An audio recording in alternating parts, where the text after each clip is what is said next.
Troy taxes taking center stage after the city council voted down a proposal to override the state's 2% tax cap. Yeah, this is interesting. To stay under the cap, the city has to cut about $1.5 million from their budget.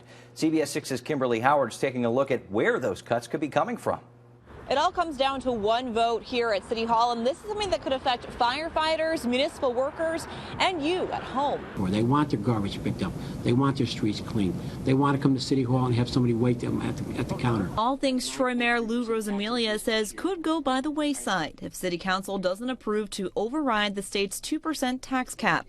Rosamilia is pitching a 9.3% increase in property taxes to balance the city budget. That translates to about $160 more a year, or $14 more a month for people who own a $150,000 home. Sometimes I feel like just opening my pocket and saying, here, help yourself. For Karen Labello, that's too much. I'm a widow, so I have to struggle on my own. Labello and some members of City Council say there has to be a way to make some cuts. And what will happen is the taxes won't get paid, and you're going to have more abandoned properties. You're going to have more people fleeing the city. But the mayor says if the tax hike isn't approved, 30 city workers could lose their jobs.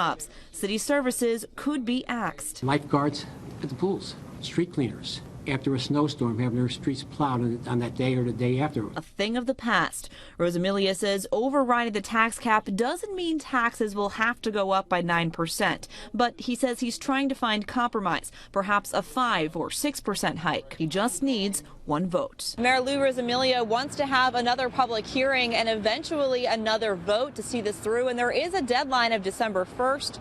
And come January 1st, a new mayor, Patrick Madden, will take over leadership of the city. In Troy, Kimberly Howard, CBS 6 News. Now, we also spoke with the fire chief in Troy, who tells us these cuts could hit his department too. He says he'll have about a 10% vacancy in the department come January 1st, and will also have a hard time paying for training and uniform.